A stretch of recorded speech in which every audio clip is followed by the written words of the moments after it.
अच्छा तो साथियों, एक विरहा आप लोगों के बीच में हम प्रस्तुत करते हैं और ये विरहा का कार्यक्रम समा फिल्म के माध्यम से भाई हाकिम जी के देख रेख में महाराजगंज उत्तर प्रदेश से जो आपके बीच में जा रहा है। हम विरहा गायक रामराज मौर्य व साथी के आवाज में विरहा का शीर्षक है स्वार्थी और परमार्थी। इसे जरूर ध्यान से सुने कि स्वार्थी को क्या फल मिलता है, परमार्थी को क्या मिलता है। 4 लाइन भूमिका स्वर दे क्या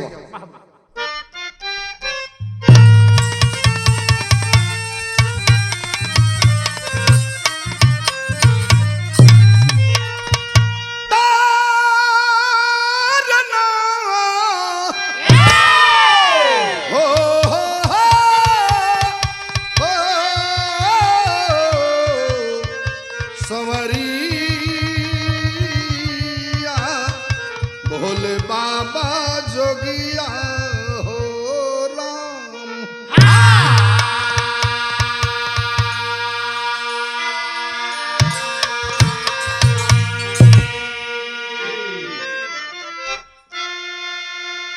नियत के तराजू पे स्वार्थ परमार्थ अगर तोल कर मोल कोई निकाले,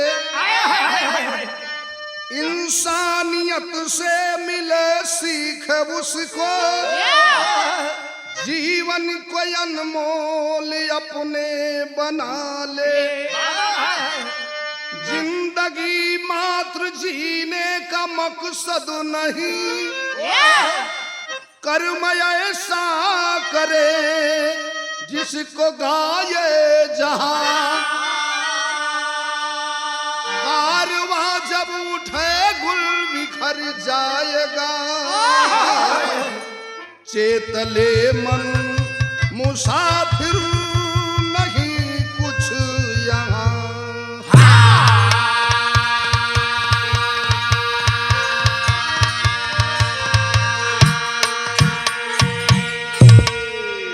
बड़ा सुंदर लाइन, एगो कव्वाली के टुकड़ा लगल मास्टर और ये जमाने के गीत रहल। कैसे?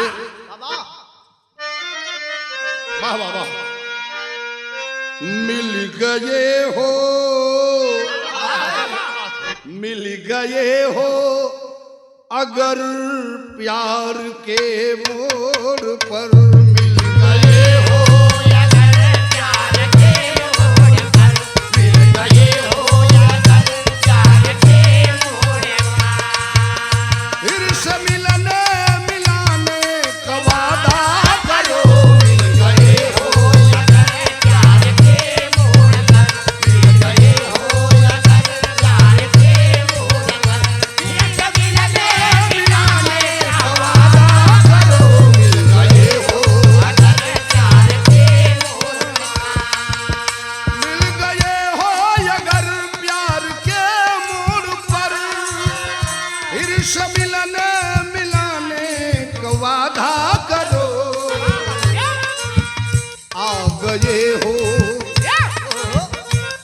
गए हो तो जाने का जिद ना करो। आ गए हो तो जाने का जिद ना करो, आ गए हो तो जाने का जिद ना करो।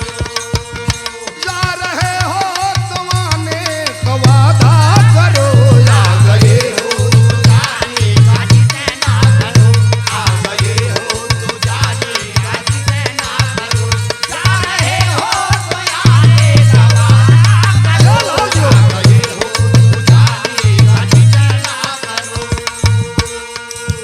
लेकिन विरहा के अंदर बड़ी सुंदर लाइन कवि जी लिखलन। आज दुनिया स्वार्थ और परमार्थ के प्रति कहना है, कोई स्वार्थी है तो कोई परमार्थी है, लेकिन दोनों तो हैं सारथी।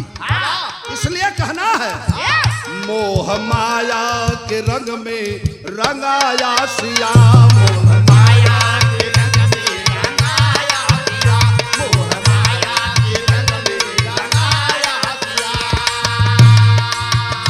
सुनिए श्रोता सुनाऊं गजब माजरे,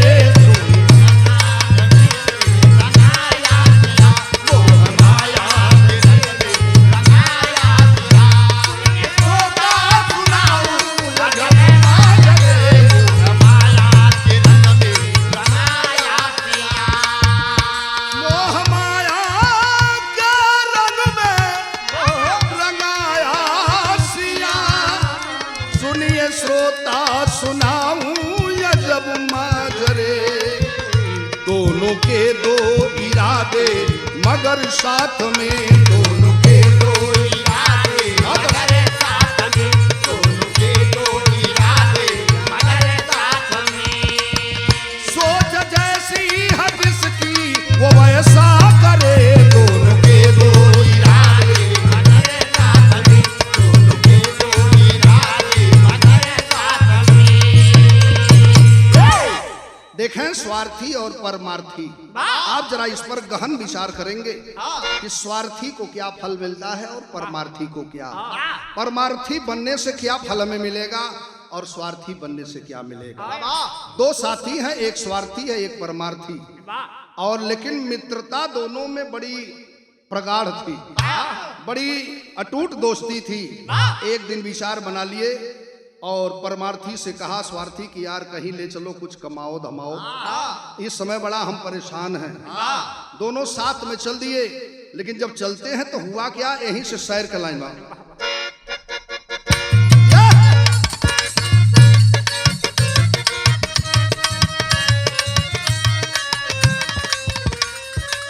स्वार्थी परमार्थी एक रोज दोनों साथ चले, मित्र की भांति झूमते मिलाते हाथ चले।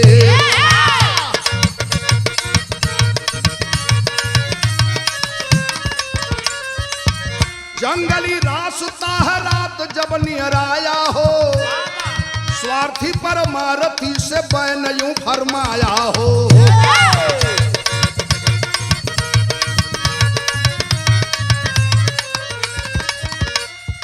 हुआ ना सिद्ध काम, हुआ ना सिद्ध काम, हुआ ना सिद्ध काम, दिन पूरा बेकार गया। कहले बा हुआ ना सिद्ध काम, दिन पूरा बेकार गया। रास्ता जंगल चलते चलते अब हार गया।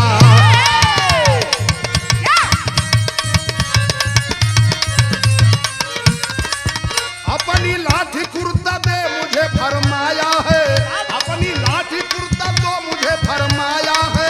बुरा ख्याल स्वार्थी के मन में आया है।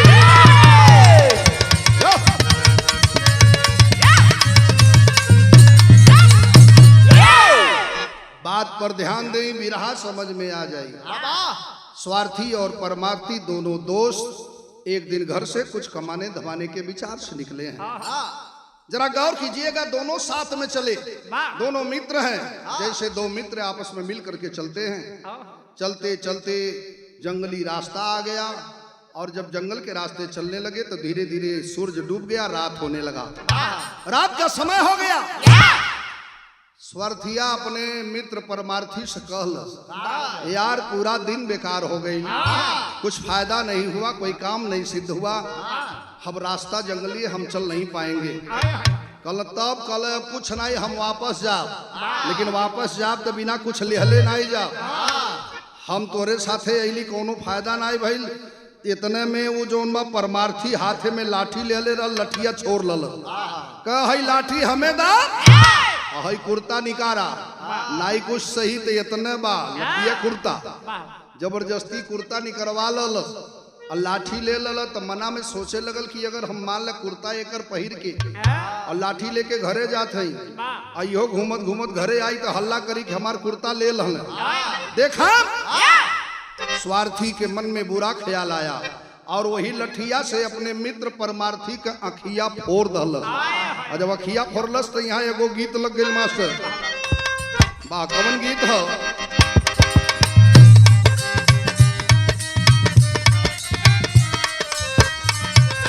और तनी एक टाइट कैला मास्टर।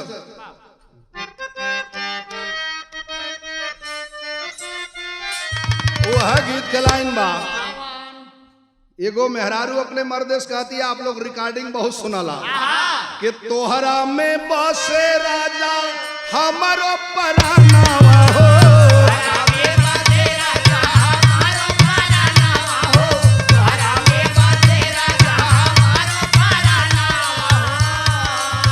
दिन रात देखी ले तोहारी सपनावा हो, दिन रात देखी ले तोहारी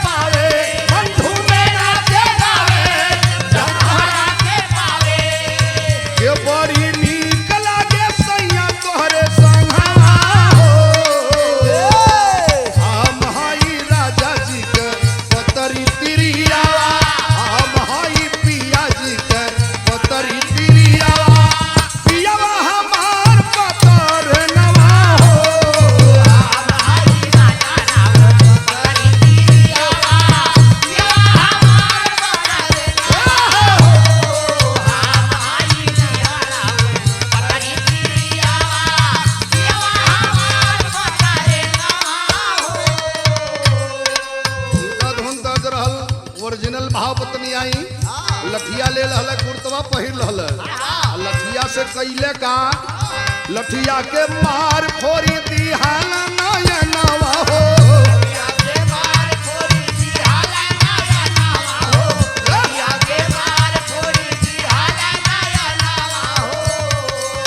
भटकी है विपिन में जाना सकी है भावनावा हो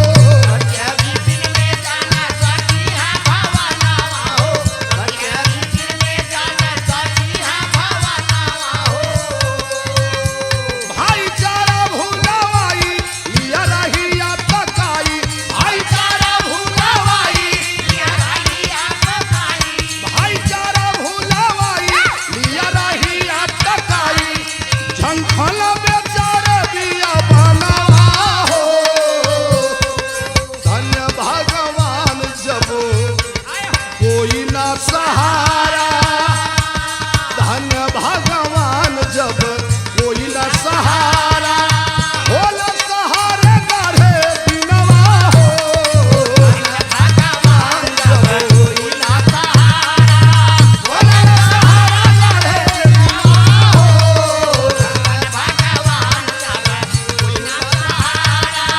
होला सहारा गाढ़े दिनवा हो ए बाबू अखिया फूट गईल बा भाईचारा दोस्ती और स्वार्थी भाव का मित्र तोड़ दिया और लाठी कुर्ता लेकर के चल दिया सोच ललच की अखिया फूट गईल बा जंगल में रही है अब कुछ देर में जंगली जानवर रही है खाली है देखें स्वार्थ के भाव में मित्रता में कलंक लगा दिया बिरहा में कवि जी टेरी का लाइन लिखलन बा हरे राम लगाई खुद कर्म में दगिया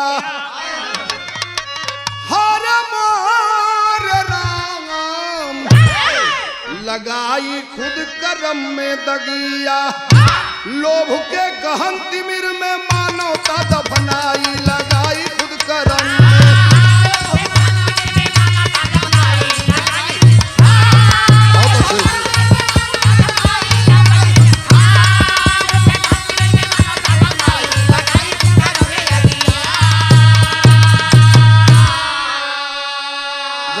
करेंगे बाबूजी लोभ के गहन तिमिर में मानवता दफनाई मित्र बनकर के स्वार्थी लालची आदमी अपने दोस्त के साथ इतना बड़ा घात किया आंख फोड़ दिया और कुर्ता लेकर के चल दिया लेकिन कहल जाला कि जेकर केहू जब सहारा नहीं रहला तो ओकर सहारा मालिक भगवान बनल एथे गीत ई बिरहा में बिरहा के ओरिजिनल भाव हो एके चौक लोग कहला कैसे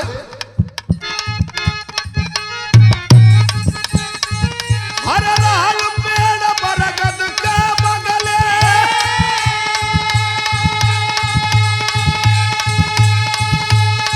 कैसो चढ़ गईले श्रीमान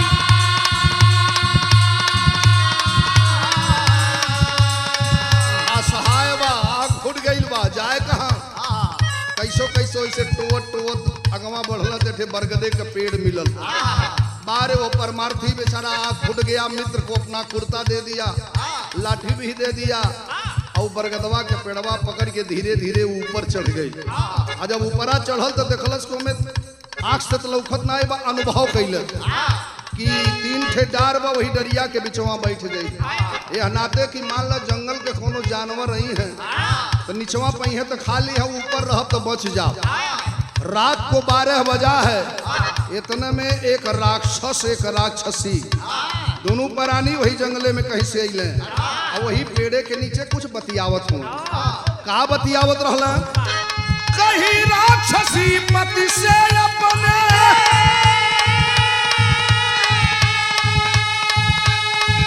हर बरगद में गुण हो महान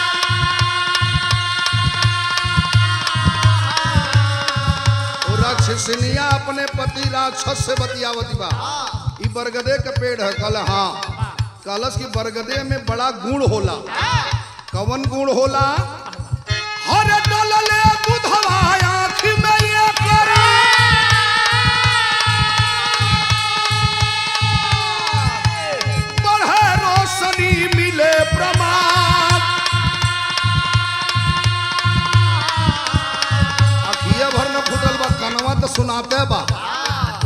भारती वही में बैठ के सुनत बा। ई राक्षसनिया अपने पति से बतावत है कि बरगदे के दूध आँखी में डरले रोशनी बढ़ जाला। और का बतौलस, हरे कटे रोग पत्ता पिस पियले, कटे रोग पत्ता पिस पियले, फिर से मिलेला जीवन दान।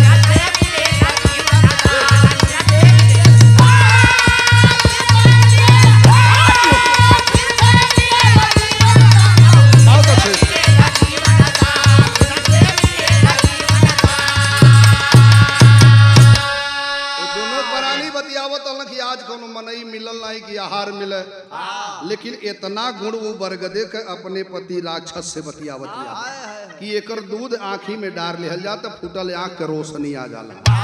अब पतवा अगर पीस के पिया दो तो असाध्य रोग बहुत ऐसा होला, जीवन दान मिल जाला। सारी बात सुनत हल, धीरे धीरे सवेरा होवे लगल। जब अजोर होवे के टाइम भइल तो राक्षस राक्षसी गायब। मन में सोच रहलस कि ये भगवान अब यह असमय में दूसर के सहारा नहीं बा, तोहरे भरोसा बा, यही बरगदे के पाता तुरत है और आँखी में डारत है। गीत बदल गए मास्टर ही, बहुत अच्छे बहुत अच्छे।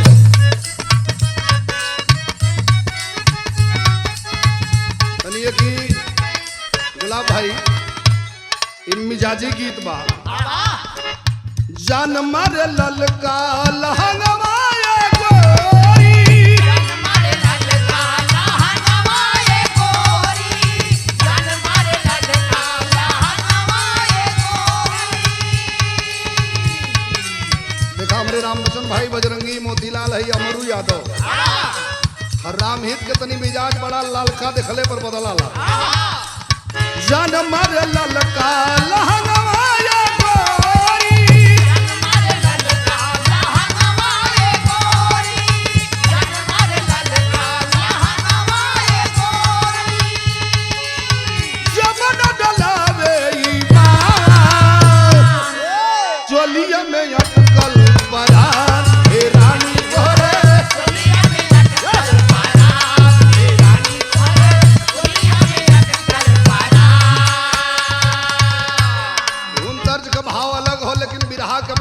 ध्यान दिहा।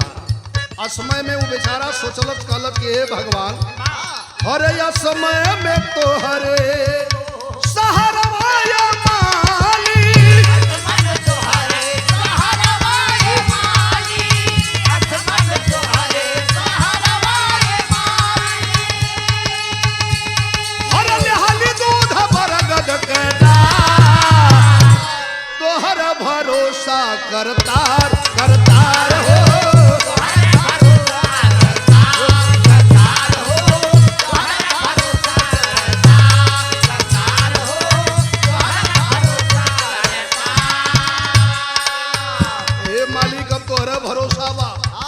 बरगदे के पाता धीरे से ढेपी तूर के दोनों आँखी में दूध लगौलस। नतीजा का भइल, आइल रोशनिया राक्षस राक्षसी अछनवा। ये हर सवेरा होत बा और दूसरे आँखी के रोशनी बढ़त बा। आइल रोशनिया राक्षस राक्षसी अछनवा, भटकत बहु जल दूसरे राज में बिरनावा।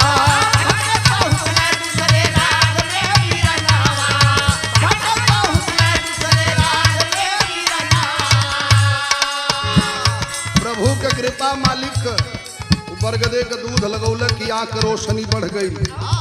और जब नीचे उतरल राक्षस राक्षसी तो गायब, भटकत दिशा भरम होके घरे न जाके बल्कि दूसरे तरफ निकल गई और दूसरे राज्य में सवेरे सवेरे पहुंच गई।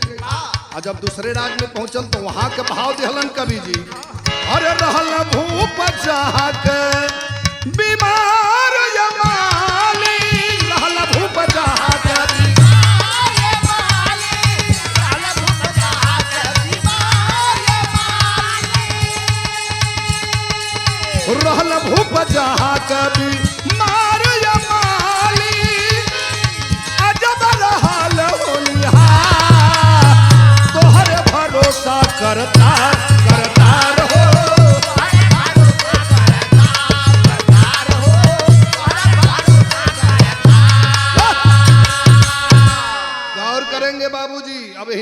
गाना में मोड़ लेत बा। भटकत भटकत बेचारा आँख का रोशनी मिल गए तो भटकत भटकत दूसरे राज्य में पहुंच गए। बतावल जला वह राज्य के राजा लगभग 2 साल से बीमार चलत रहे और सारे डॉक्टर वैद ओझा सोखा दवा दुआ करके हार चुके थे। अब ये लगता था कि राजा बचेंगे नहीं, मर जाएंगे। तो जौने गांव से देखा वही गांव से 10 20 50 लोग निकल के राजा के देखे जात रहे। इहो देखलस कि भाई हर रहिए पर कुछ न कुछ लोग जात हुए। जनता के भीड़ देख के पूछे लगल। एक ठे गीत लग गल मास्टर ही, बहुत अच्छे गवैया लोग गावल। कौनो मेहरारू मरद कमाए के तैयारी कैले।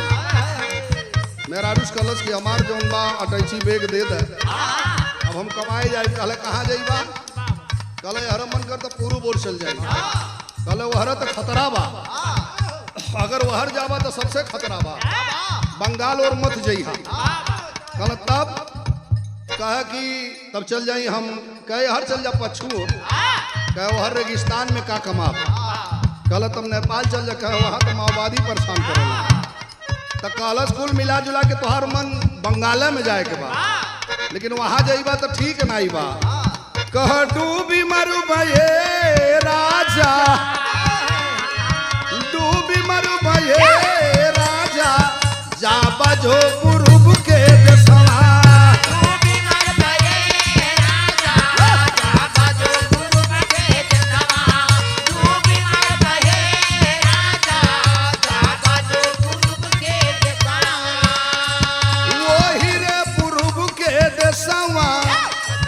बस बंगलिनिया रामा जादुआ चलाई मतिया मार दिए राजा, जा बजो पूर्व के देशवा। डूबी मरुबये राजा, जा बजो पूर्व के देशवा। डूबी मरुबये राजा, जा बजो पूर्व के देशवा। बिरहा वाली लाइन पर तनी गौर करिहा। जात रहल लोग काफी रहिया मझारी कहला।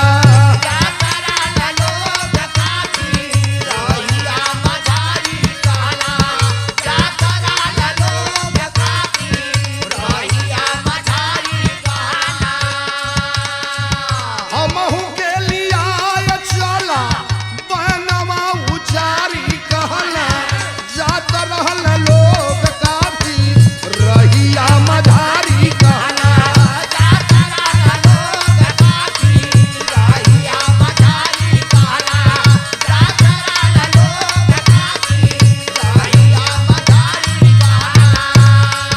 राजा मरड़ा सनहारे कोई के दवैया रामा।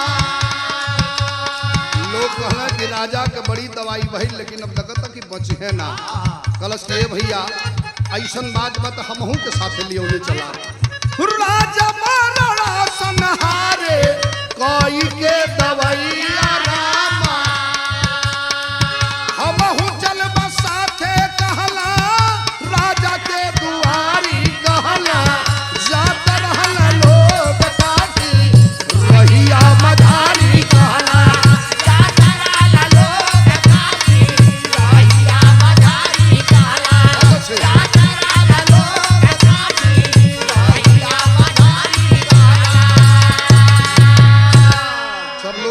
बाबू जब सब है जात बा तो तुहू छला, तोहरे गईले में कौन इंतजार बा, कौन हमन के इतराज बा। ए बाबू लोगन के साथ में ई परमार्थी बेचारा राजा के दुआरी पर पहुंच गए। अपार भीड़ बा, सब लोग देखत हुए। भीरिया के चीरत फारती हो आगे पहुंचल बा। देखलस तो ओकरे मना में एक बात आई कि हमारा खिया फूट गई लहर। वो राक्षसनिया कलश की बरगदवा के दूधवा से आँख ठीक हो जाला। एक बात हो याद आई कि कहले रहल कि कटे रोग पत्ता पिस पियले। जरा गौर करेंगे बाबूजी।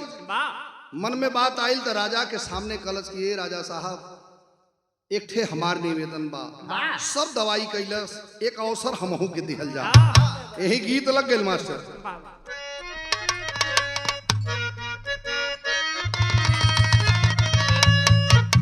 हमारे यह ना लोग वाला बाबू दरोगा जी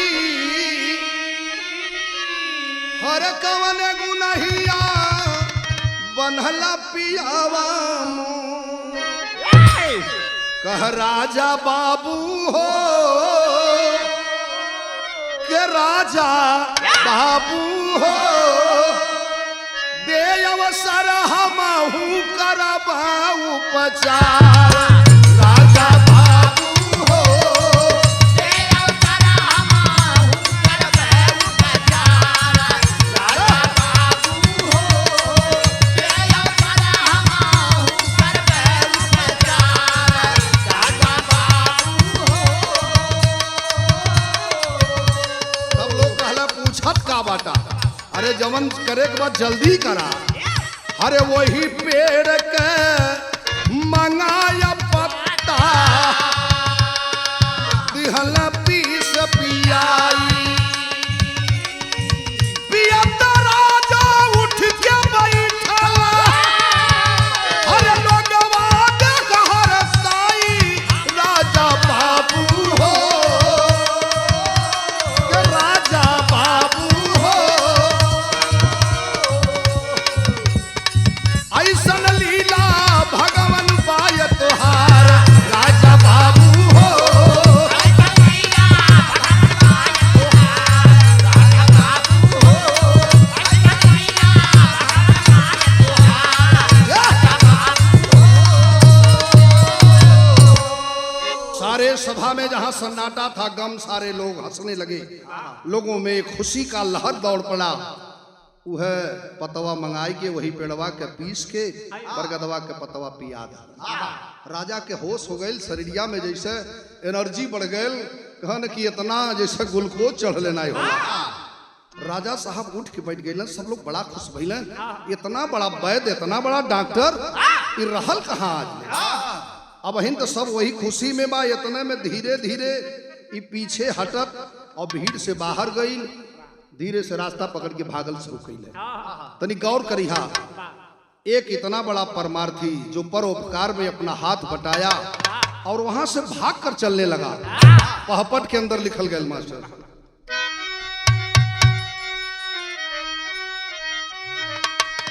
हरे परमार्थ में लिहल हाथ बटाई छा मालिक और तुरंत वहां से चलल रहत काई छा मालिक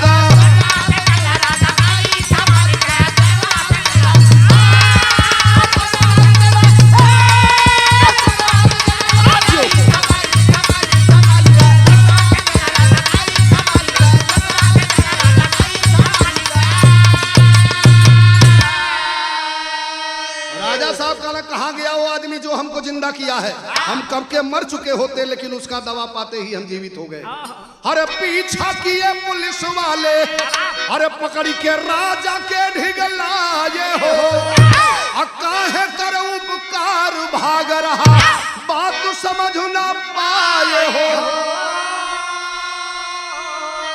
कहा बस इतना जानी उपचार बताई छा मालिक ये करे आगे ना दे सकब दवाई छा मालिक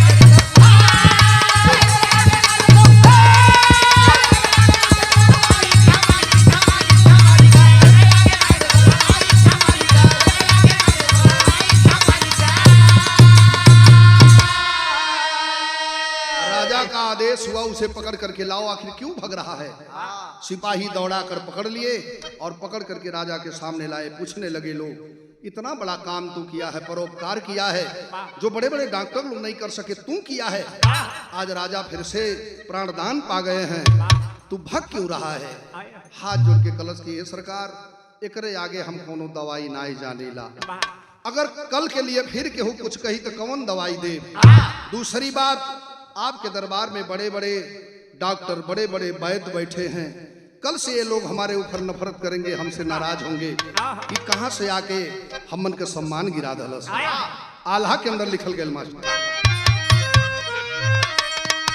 हाय राम सोचली राज बड़ा गुस्सा करी हमारा पे भैया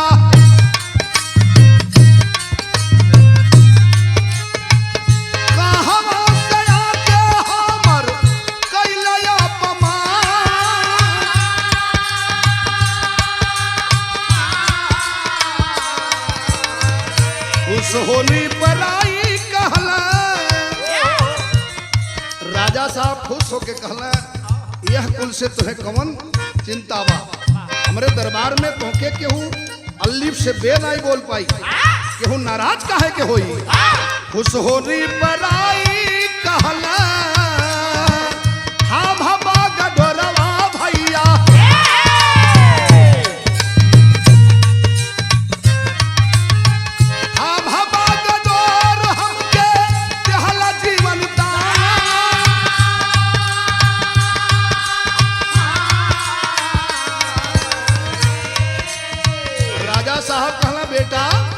अब तो हमरे राज के बागडोर संभारा, हमार दूसर केहू नाई बा, आज हमार जान बचा के हमारे ऊपर बहुत बड़ा उपकार कैला।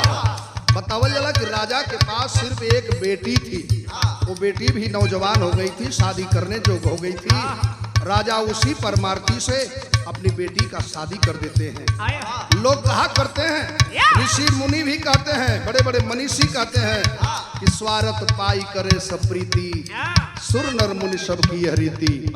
नहीं साथियों, स्वार्थ तो सबका कुछ न कुछ होता है, लेकिन उसी स्वार्थ में कहीं आप थोड़ा सा हट करके परमार्थ का भाव अपने मन में रखें तो उसका फल बहुत अच्छा मिलता है।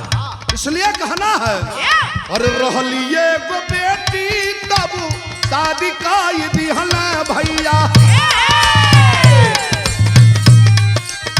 कहली एक दिन देखब ससुराल लागल ध्यान।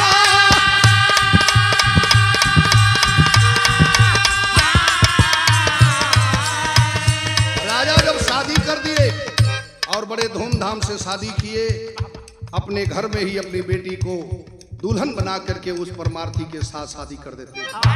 कुछ दिन बीतल बा, सब लड़की के इच्छा होला कि शादी हो गई तो तनी ससुरारी में चली। रोज कहे कि ये सैया अपने घरे कब लिया चल बा। एक दिन कहलस कि कहाँ लिया चली, हमारे पास झोपड़ी हो, घर द्वार नहीं बा।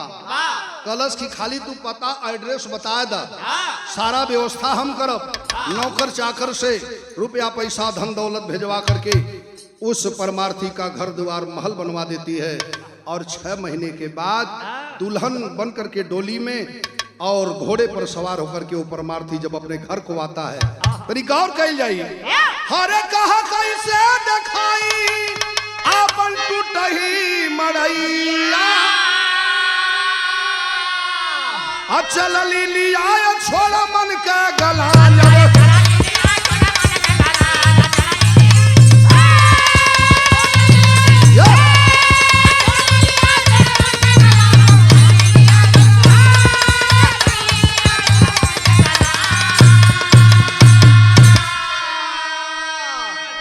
परमार्थी बनने का फल कितना बड़ा भगवान दिए कि राजा की बेटी से शादी हुआ, धन दौलत अपार, और गांव में सारा घर बन गई, लेकर झोपड़ी हट गई। गौवा के लोग देखा कि आखिर कवन हो जवनी झोपड़िया बना देलस घर। और जब आइल बा अपने गांव के करीब तो वो स्वार्थी मित्रवा जवन इनकर कुर्तवा ले रहल और लठिया वह कुर्ता पहिर के लाठी कान्हे पर दई के घूमत जात बा। रहिया में देखलस कि अरे तो हमार मित्र है। उतर के घोड़े से देखे कितनी बड़ी विचार परमार्थी का है कि इतने पर भी उस स्वार्थी को गले लगा रहा है। आखिरी भाव में कहना हो हरे मिला राह में, मिला राह में सारथी और धधाई मितवा। अरे मित्र तू कैसे भैला राजा दिहला सब बताई मितवा।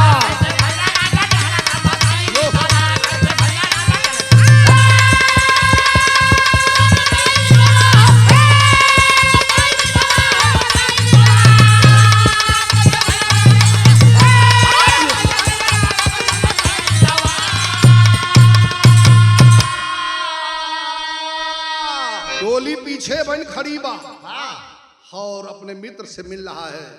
उस स्वार्थी मित्र कहला रे का दोस्त हम तोरे साथ बड़ा अन्याय कैले रही, तुहारी है लाठी अब हले बाटी यह कुर्ता, अरे तू कैसे इतना बड़ा हो गईला? कहे अरे मित्र हम तो राजा हो गईले और राजा के बेटी से शादी कैले हैं। कैसे भैला? कल बस हमारा खिया जहाँ तू फोरले रहला वही बरगदवा पर हम चढ़ गई रहली, वह बरगदवा के दूधवा खिया में लगा लली, हमार रोशनी बढ़ गई। कल सारा गुण वही बरगदे के दूधे में बा। देखा वो स्वर्थिया के मन में लालच बहिन बा और तुरंत चल डाला वही जंगले में और वही बरगदे के पेड़े पर चढ़ गई। अरे वही बरगद का दूध अब आँखी में लगा वाला, अरे फूटल दोनों आँख फलक करानी का पवाला।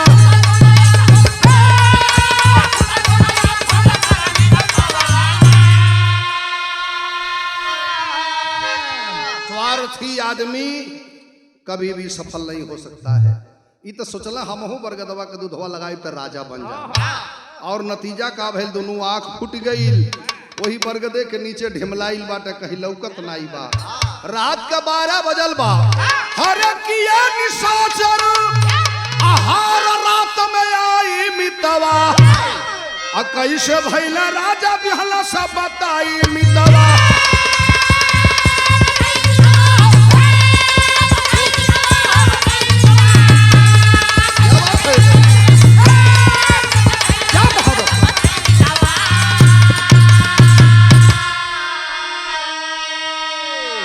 परमार्थी का आँख फूटा लेकिन बरगद का दूध भगवान उसे दवा बना दिए। कहां से कहां पहुंच गया।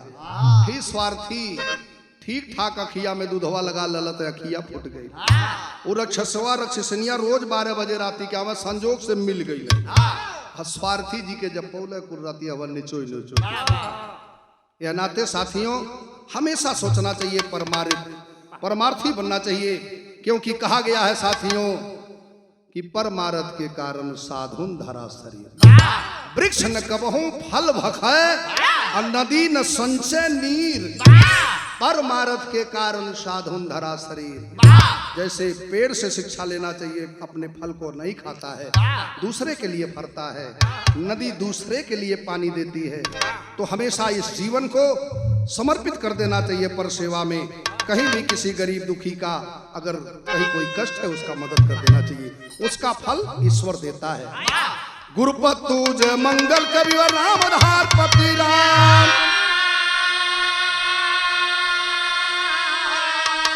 राम यवद कवि फूला चंद, अरे बसल गुरु के धाम।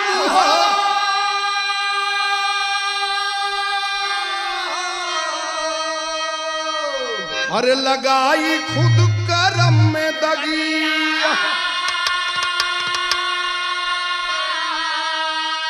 फूला चंद